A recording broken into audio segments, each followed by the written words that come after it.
One word, idea pins. If you want to go viral on Pinterest in 2021, you need to create idea pins as part of your Pinterest strategy. There is no way around it. There is nothing the Pinterest algorithm is pushing more right now organically than idea pins. And luckily for you, they're pretty easy to create. Today, I'm going to break down for you everything that I did in order to get one of my clients 1 million impressions on one of her idea pins. Before we dive in, don't forget to hit the big red subscribe button and the bell, as well as the like button, because it really does help me in the Pinterest algorithm. Step number one was coming up with the concept. So we wanted to come up with an idea that was unique. I was looking on her website for something fun to use to create an idea pin with, and I came across an edible tablescape. So the deal with idea pins is that they're not like stories on Instagram. They are there to provide an idea. They are tutorial-based, informative tips and tricks for you and your Pinterest audience to utilize. And so that's why coming up with the concept of an edible tablescape was so unique and a really fun idea to run with that I found on her website. Step number two, and the second reason why this idea pin went viral so fast, is because it touched upon two of the most popular niches on the platform. An edible tablescape touches upon food and home decor. Normally, when you create content for only one of the most popular niches on Pinterest, it tends to get quite a bit of impressions, but the fact that we were able to touch upon two of the really most popular niches made this idea pin absolutely explode. Step number three that contributed to helping this idea pin go viral was the fact that we utilized more than 5 slides. Pinterest wants you to create idea pins that really retains the Pinterest user on the platform. And so the more slides you add to your idea pin, the better it is for you. You definitely don't want to create less than 3.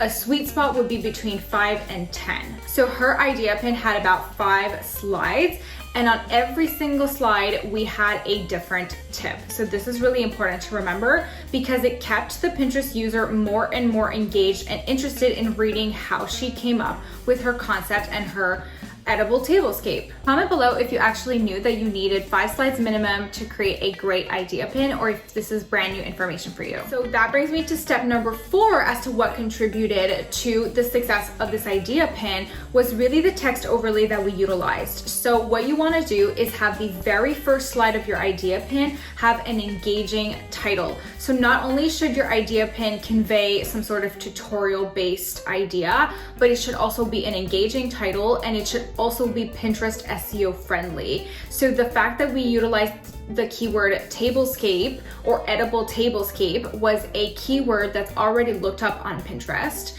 The word tablescape is definitely looked up on Pinterest. And then we simply wrote out something like how to create an edible tablescape.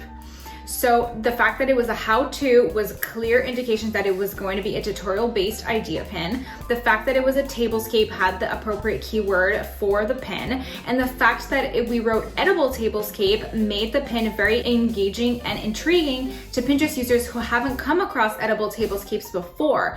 The majority of the tablescapes we see on Pinterest are really beautifully designed, but never really with edible foods and things like that. And so that's what really made her tablescape idea pin stand out from all the other tablescape ideas. It appears I've forgotten to explain the rest of the text overlay on the idea pin. So the first slide, like I mentioned, has the great SEO friendly title that's engaging. The following slides, each following slide has then an engaging tip as well. And then your very last slide, you want to add a call to action, something like follow me for more tips. And the reason why you want to ask your Pinterest audience to follow you is because Pinterest presents a follow the creator account at the end of the idea pin.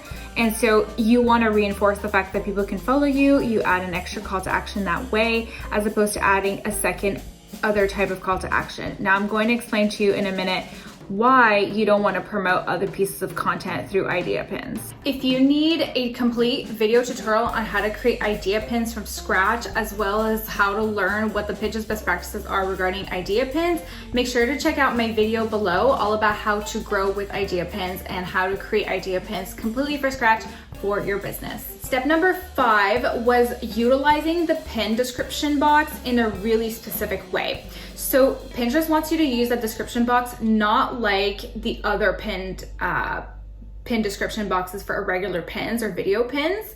So normally when you upload a standard pin or a video pin on Pinterest, you write a Pinterest SEO friendly description that's about 500 characters, so like about 6 sentences that flows, blah, blah, blah, right? So you've got your SEO strategy for those regular pins. With idea pins, they don't want you to go the SEO route. They want you to write the details of your idea pin. And so if somebody were to recreate your idea pin, they would be able to see the exact details in your description, copy it and paste it to their own notes to look back on later. So when they're ready to recreate your idea, they already have the details needed. So for example, for the edible tablescape, not only did we write the ingredients needed, but we also wrote down the decorations needed in order to recreate this idea pin. Another thing to note about idea pin descriptions is that you do not want to tease another piece of content. Idea pins were created by Pinterest to retain the Pinterest user on the platform longer. And so they don't want to push out idea pins that are promoting something else that would cause the user to log off of Pinterest and go and see something else. So for example, if you have a blog post that is exactly like your idea pin, you really shouldn't promote your blog post in the description of that idea pin.